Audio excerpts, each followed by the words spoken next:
If you are not sleeping, your brain is not working as well as it should, period. So I think that monitoring sleep, in particular the deep sleep phase of the sleep cycle, is incredibly important for monitoring the health of your brain. The most important thing is deep sleep. So, we've all heard of stages of sleep, right? And your brain is doing different things in those different stages of sleep.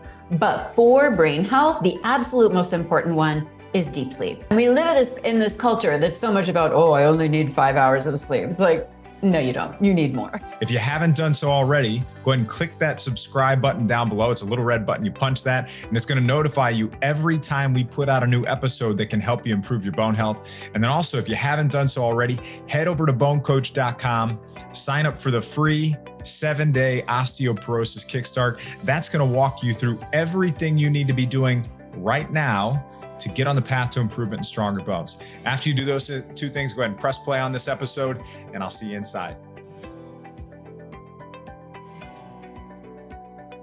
Welcome to this episode of the BoneCoach Show. Joining us today to explore the curious connection between our brains and our bones is Dr. Amelia Scott Barrett, MD. Dr. Amelia Scott Barrett, MD, believes that you are more powerful than your headache pills. New science and technology gives us more information about our bodies than ever before in all of human history. You can use this information to recover from your headaches rather than just cover them up with a pill. That's what makes you more powerful than your pills. She did a TEDx talk in 2023 about how repeated migraines physically change the brain in a process called chronification. When this happens, we become more prone to headaches and medications stop working the way they used to. It's part of the reason that migraines are the leading cause of disability in women under 50. That's why we need to shift our focus toward finding and fixing the hidden causes of headaches. Her work has also been featured in publications like Business Insider and Women's World. She is a neurologist who trained at Stanford and then started a private practice in Denver in 2003. She founded Migraine Relief Code in 2018 and offers online courses to show people how to find and fix the hidden causes of headaches using new tools like genetic testing and smart health devices. Dr. Barrett envisions a world where disabling headaches are a thing of the past and people are able to fully live the lives that they love. Dr. Amelia, welcome to the show. Hello. So good to see you, my friend. Thank you for having me. I know. So good to see you again, too. So let's start out with how you got into going from being a neurologist to someone who's incredibly passionate about helping people resolve migraines. I think that's, I'm interested in that connection there. Yeah. It really comes down to my frustrations with the limitations of what mainstream medicine does for those of us with headaches. So, I had a private practice. I took care of patients with headaches for 30 years. And there came a moment for me about 10 years ago when one of my favorite people was in my office. She worked so hard to make her headaches go away, all the lifestyle changes, all the medications. She was avoiding all the foods, all the things. And she came in and she was just suffering. She was spending like a day a week in bed. And she felt bad because her husband had to pick up the pieces and she was worried about losing her job. And I'll never forget this moment. I was handing her a prescription. We were going to try like medication number 10. We had been through so many.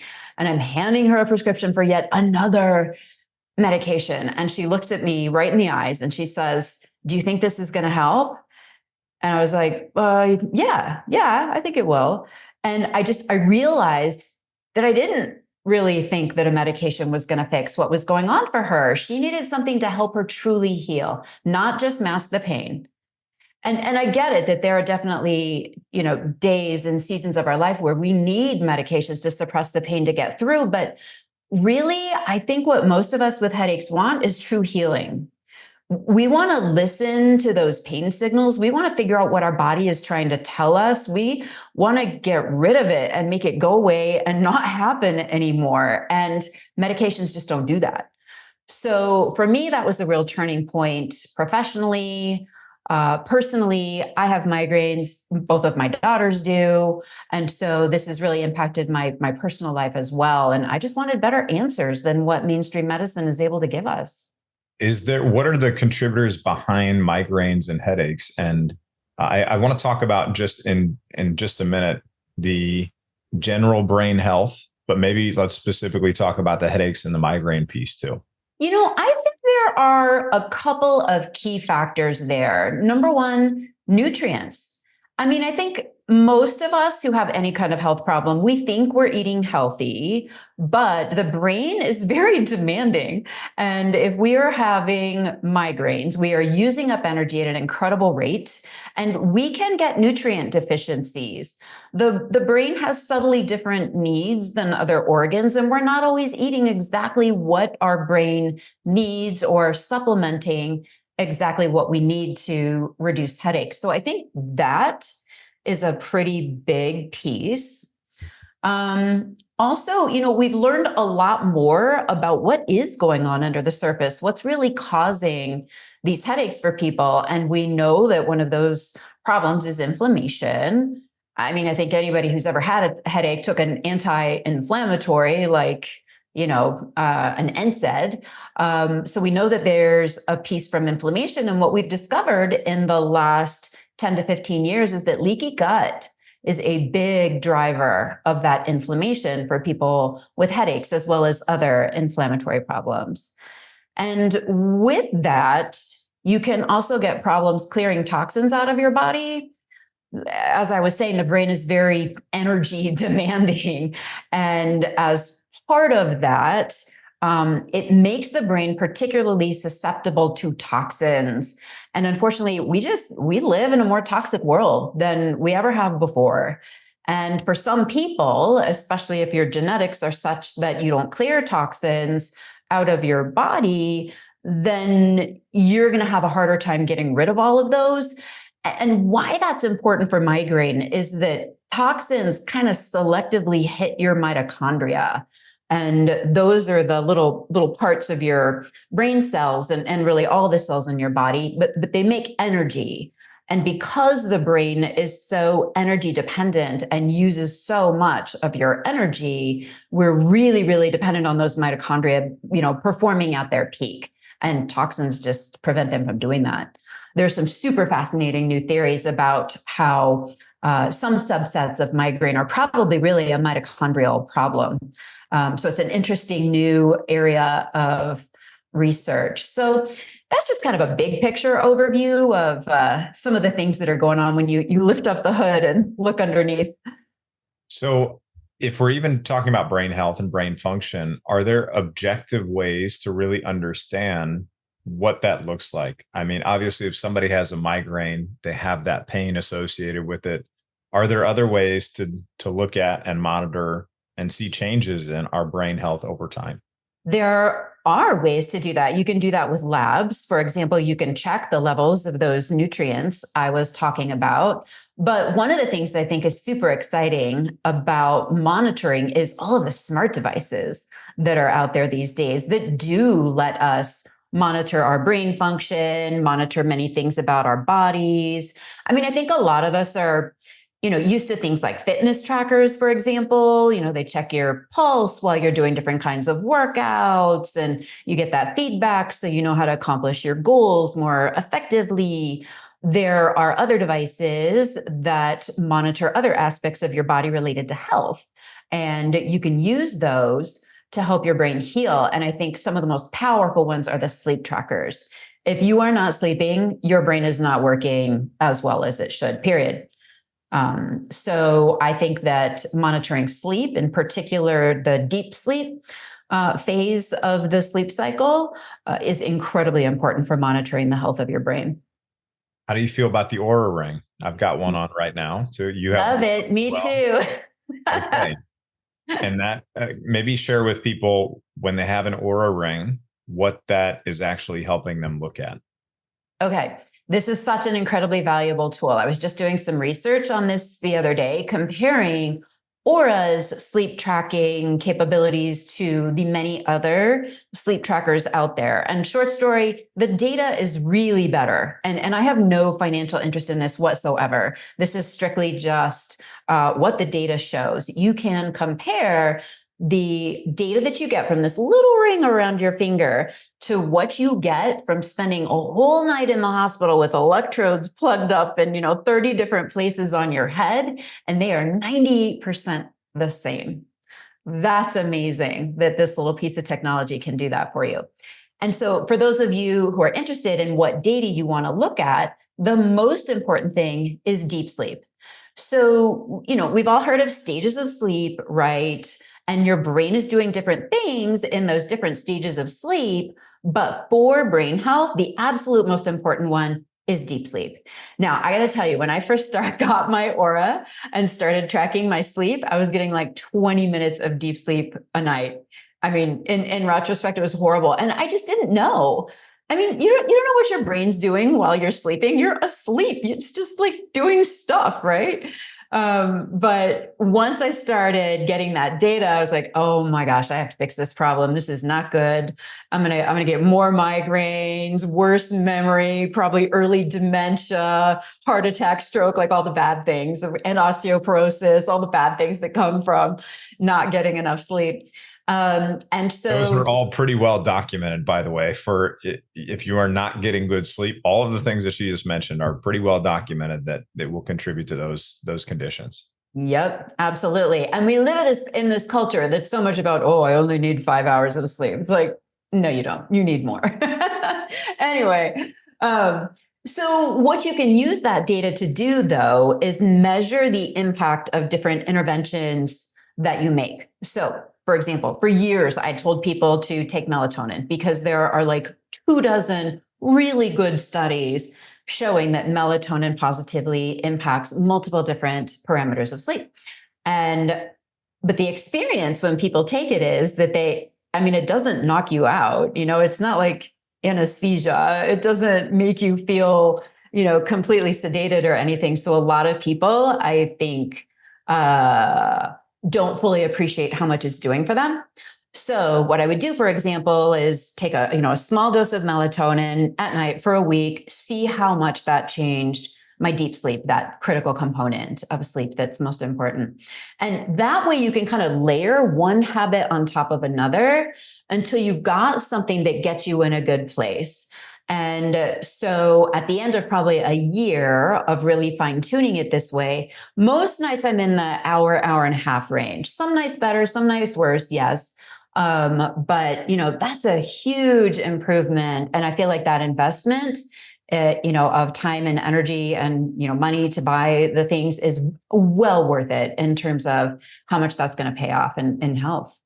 And is that the target for people too, in that range or somewhere in that range? Yeah, that would be great. Honestly, the more the better. But that's a good amount of time to shoot for. Wonderful. So yeah, and this is a device that I use and have used for a long period of time. I lost the charger for it and didn't use it for maybe a month or so, but I got a new one. I'm all set back up again. Now I'm back to tracking, but it's really true. What gets monitored and measured is something that you can actually look to improve over time or set targets for and actually actively try to improve those things. So just keep that in mind. If you are somebody who's not sleeping well, get some of that objective data from something like an Oura ring, and I can link to that in the show notes too. And then track that, monitor it over time, see if you can improve it, make some adjustments, and it'll give suggestions also on how you can make those improvements over time too. Hey, it's Bone Coach Kevin Ellis. I want to take one more minute to talk about if you are somebody who was newly diagnosed with osteopenia or osteoporosis, and you're at a point where you're stressed, you're worried, you're overwhelmed, you have no idea where to start or how to get started getting confident in your plan. I want to tell you about the Stronger Bone Solution Program. Over 5,000 people have come through the Stronger Bone Solution Program, and it walks you through the exact process you need to fill in the missing pieces, uncover critical things in your plan that you may not be aware of, and help you make modifications, adjustments, and tweaks to get you to the place where you're building stronger bones. I want you to get confident in your plan so that you can focus on living life and enjoying the life that you deserve with the people you love most. So if that's where you want to be, head over to bonecoach.com/apply and apply for our Stronger Bone Solution Program right now. I'm Bone Coach Kevin Ellis. I want to see you inside this program. I want to help you get on the path to improvement and stronger bones. Hope to see you inside very soon. let's get back to the episode. We talked about nutrients and the importance of that for our brain health. Let's talk about what are the important nutrients to support a good, healthy brain function. Well, let's start with what I feel like is a common myth in terms of nutrition about brain health. I feel like a lot of people think, okay, saturated fat is bad for you because it'll give you a stroke and microvascular dementia. So I should not eat saturated fat. Therefore, I should not eat animal protein. And they feel like being vegetarian or vegan is actually better for your brain. But that myth has been pretty well debunked. And here's why. It's because there are nutrients in meat, particularly organ meat, that your mitochondria, those energy producers in your cells, there are nutrients in there that you really need to make those biochemical pathways run. So specifically, these are vitamin B2, which is also called riboflavin, and CoQ10. Now, the American Academy of Neurology actually recommends supplementing with these two nutrients for people with headaches because the data is that good. Like just taking 100 milligrams of CoQ10 3 times a day or 400 milligrams total of riboflavin a day does reduce headache frequency and severity. But I feel like it's always better to go back to the place where nutrients come from, which is food. Because food is complicated. You know, a piece of meat it's more than CoQ10 and riboflavin. And I feel like there is other information in the food, maybe cofactors that are needed for absorption that enable you to get more out of those nutrients than just taking the supplement. The supplement is definitely valuable, but I feel like it's always better to get the majority of your nutrients from your food by making choices that are in alignment with what your body needs, and then literally just use supplements as a supplement. Understood. And how does vitamin D help the brain? Oh, vitamin D has been a fascinating story. You know, the pendulum on this kind of swung in conventional medicine from, oh my gosh, put on sunscreen the minute you walk outside to, well, maybe a little bit's okay. And now, you know, doctors are actually checking vitamin D levels and prescribing megadoses of vitamin D. You know, there are hundreds of different reactions in the brain that involve vitamin D. In fact, it is so powerful for memory that vitamin D deficiency is now a recognized cause of cognitive impairment. So memory, for sure, is a very important reason to take vitamin D. There's actually interesting research on vitamin D for headaches as well. There was a meta-analysis, which is like, it's like where they take the data from a bunch of other studies and mash it up and rejumble the numbers and come out with better numbers. So it's a really good type of scientific information. So they did this meta-analysis of half a dozen other studies that showed that vitamin D actually does help reduce migraine frequency and severity. So it's pretty powerful stuff. And I think the third area that really matters to many of us is emotional resilience. You know, nobody wants to go through those, you know, phases where you just feel like you're just super mood swingy and, you know, you're here one day, here the next. We all want to kind of be resilient and in the better part of ourselves. And vitamin D really helps you do that. So again, you know, I think the best approach is a combination of natural exposure, not to the point of staying out all day in the sun with no sunscreen. That's not what I'm saying, but a little bit of, you know, early morning, evening, natural sun exposure without sunscreen on. Sunscreen does block the absorption of vitamin D. And most people have to supplement as well living in North America. You just do. Yeah. I'm sure that's something you talk a lot about with regards to bones. Yeah. And in the colder weather months, the sun's rays, they just don't have enough to generate enough vitamin D production. So yeah, very important. And magnesium. Let's talk about magnesium because this is something I love for bone health. Vitamin D, obviously, I love for bone health as well. But let's talk about magnesium and brain health. I would love to. Magnesium is absolutely critical for anybody who's having headaches of any kind. So whether or not you have migraines, tension, cluster headaches, whether you've had a CSF leak or another CSF pressure disorder type of headache, I feel like everybody who has head pain should be on magnesium.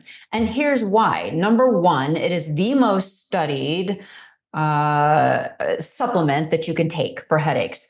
Dozens of studies have shown benefit for taking magnesium both as a preventive every day to cut down on the frequency and severity of your headaches, and also taking it acutely when you get pain. You can take large doses of magnesium orally or by IV, and the majority of the time it will relieve your pain. Maybe not 100% in all cases, but nothing is 100% when it comes to pain relief. So I think if you can get an adjunct that's something that your body needs anyway, that's a really good way to go. A lot of people have questions about how magnesium works. And it's actually literally reversing what your brain is doing when you're in pain, because when you're in pain, the brain is overfiring. All right. There's a neurotransmitter in the brain that's responsible for that called glutamate. And I always kind of think of it as glucose, kind of ramping things up, kind of raising the energy levels. And that's what's happening. We've seen that on cool new ways we have to image the brain, like functional MRI and things like that. And the magnesium actually directly inhibits that overfiring. So it kind of, you can imagine as like magnesium sort of putting out the fire when your brain's on fire with pain. It's sort of putting that out. So super cool the way it works. And it's working through your body's own natural mechanisms, which is a really powerful way to do it. You mentioned fMRIs. Any other tools that are really interesting for looking at brain function or that you like? Oh, yeah. PET, SPECT. You can use EEG, quantitative EEG. There are so many new tools these days. It's really a fascinating time. You know, we've never had such an amazing ability to figure out what's going on in the brain and what are the mechanisms behind different things that happen to people. And, you know, some of those scans look at the electrical the activity in the brain. Some of them look at how different parts of the brain are using energy. So you can figure out, you know, when I'm doing XYZ, my brain is, you know, parts A, B, and C are lighting up in the brain. Can you outline for each of those, just so everybody understands? Because they may be thinking, okay, I'm kind of familiar with the names of these devices, but they're not 100% sure. So maybe could you outline what each of those are and what their functions are? Sure, yeah. So EEG is a test where we measure the electrical activity of the brain. It's like an EKG for your heart. A lot of people have had those or are familiar with them. Same deal. You just have to put a whole lot more electrodes on because you've got to cover the whole skull. So you've got like 30 different things pasted to your head. And then it records the activity in the brain. So this is super helpful for figuring out things like seizures, sometimes for dementia, lots of purposes for that. There's a derivative of that called quantitative EEG. Sometimes you don't need quite so many things pasted to your head, and people use this to help diagnose abnormalities in how the brain is functioning. Maybe ADHD, for example, can show some characteristic patterns. And people also use these types of electrodes for neurofeedback. A lot of people have had neurofeedback or heard about it. Same deal. It's fewer electrodes, but the idea behind neurofeedback is you're trying to train your brain to a certain frequency, usually alpha, which is kind of a normal, relaxed, awake state. But those are kind of different ways you can use EEG data. And then basically, functional MRI, PET, and SPECT are all ways of looking at the brain in action. What parts of the brain are working when you do different things? What parts of the brain are firing when you have a migraine? What parts of the brain are responsible for that inner chatter that's always going on in your head, right? And what happens when we meditate and shut that off? You know, how does the brain look different then? So it allows you to see kind of the nuts and bolts. It's like looking at the engine of why a car works. That's what these tools let you do. And they give you these really pretty, colorful images. You can see them sometimes when you Google things, but that's what those are about. They're really more about what parts of the brain are actually working under different circumstances. So super cool new technology. It's fascinating. Really interesting. So, and does your work as a neurologist still really apply to your work today as you're working with all your clients, improving their migraines and headaches too? 100%. So I am trained in functional medicine as well. And I think those are critical new tools to bring to people with headaches. I mean, migraine is still the number one cause of disability in women under 50. I know it's huge. And I feel like it's massively under-recognized. Clearly, medications alone are not fixing this problem, or the devices and surgeries and such that we have now. So I feel like we really, really need a larger toolbox for people who are dealing with this. We need people to intervene sooner, more effectively. And so I kind of have one foot in the neuroscience and neurology world and another foot in the functional medicine world, which is a unique perspective. There are not a lot of people with that kind of a background. But I think what that brings to the functional medicine piece is a greater understanding of how the brain works and how to really pull out the pieces that are most important for making the brain function at its best. Because when the brain is functioning really well, headaches go away. Well, I know that's a big part of the work that you do now is making sure people have resolution of their headaches, their migraines. Let's talk about the work you're doing now, the people you serve, the programs you have, and then we'll go into where people can find you too. Sure. I show people how to find and fix the root causes of headaches using new science and technology. So that includes some of the things we've talked about here today, some more in-depth lab testing. We have never been able to get so much information about our bodies as we can now. So I think functional lab testing is an incredible tool, thousands of things that we can now find out about our bodies. I think that genetic testing is also fascinating. And what's cool about it is that, these days in genetics, we're not just saying, okay, you have this gene, that gene, whatever. What we're doing is putting it together in a coherent whole. So we can tell you, okay, you have problems with this system in your body. Maybe it's your detoxification system, how your body gets rid of toxins, or your antioxidant system, how your body handles inflammation. The methylation system is abnormal in up to 40% of people with migraines. In some studies, numbers vary a little bit, but that's a lot of people. And we have amazing new tools to help people fix these things. And a lot of it comes down to lifestyle changes. And people with migraines work incredibly hard to get rid of their headaches. They will do anything.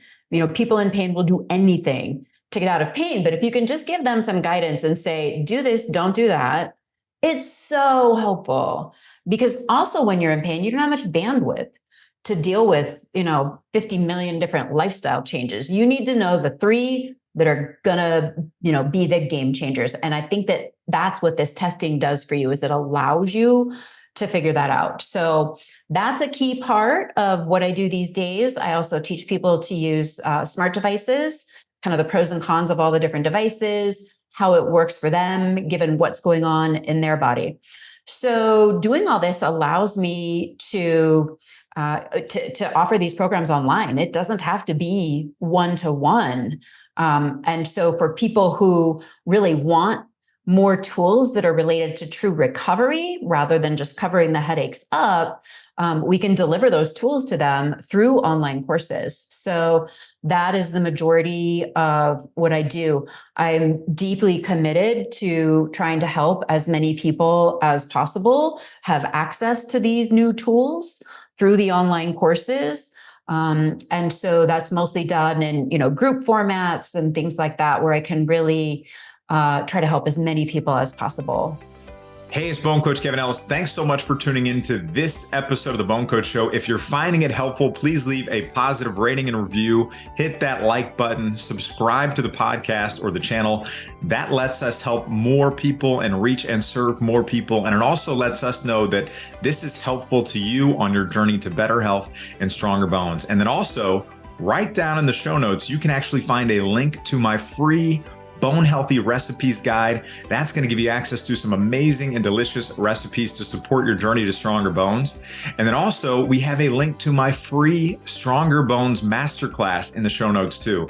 And that is the 3-step process that has helped people in over 1,500 cities around the world get confident in their plan for stronger bones. Over 110,000 people have taken part in this, and it's been really, really helpful for them. And I want you to have free access to it too. So add your name and email right down there in the show notes, get access to that free Stronger Bones Masterclass, and let's get you confident in your Stronger Bones plan today. I love that. And you're a great person too. I've known Amelia personally for a few years. She's a fantastic person. Not only is she a standard trained neurologist and she's got a medical doctor background, and she genuinely, truly cares about people. And I always love seeing that with people in the health space too. So can you share with people where they can find you as well? Yeah, I think if you want to get started with any of this, you can go to theheadachequiz.com. It's a 2-minute quiz, asks you a few questions about what's going on for you so that I can send you resources that are relevant for you. So you can get started for free, or you can go all the way down the rabbit hole, take one of the courses, get the information about how to heal, and learn what to do about the information that you find so you can start truly recovering. I've got lots of free information on my website, also at ameliascottbarrettmd.com. Wonderful. And you're on social too, the socials, right? Yep. I am Amelia Scott Barrett, MD, on all platforms, YouTube, Instagram, Facebook. Wonderful. Well, for everybody listening, thank you so much again for your time. This was very helpful. And then for everybody listening, you can find all the resources, show notes, everything mentioned here today over at BoneCoach.com. We'll see you in the next episode. Hey, it's Bone Coach Kevin Ellis. Hope you found that episode helpful and that you enjoyed it. Just one last reminder, if you haven't done so already, head over to BoneCoach.com, sign up for your free 7-day Osteoporosis Kickstart. It's going to tell you everything you need to do to start getting on the path to improvement. Hope you found this helpful. I'm your Bone Coach Kevin Ellis. I'll see you soon.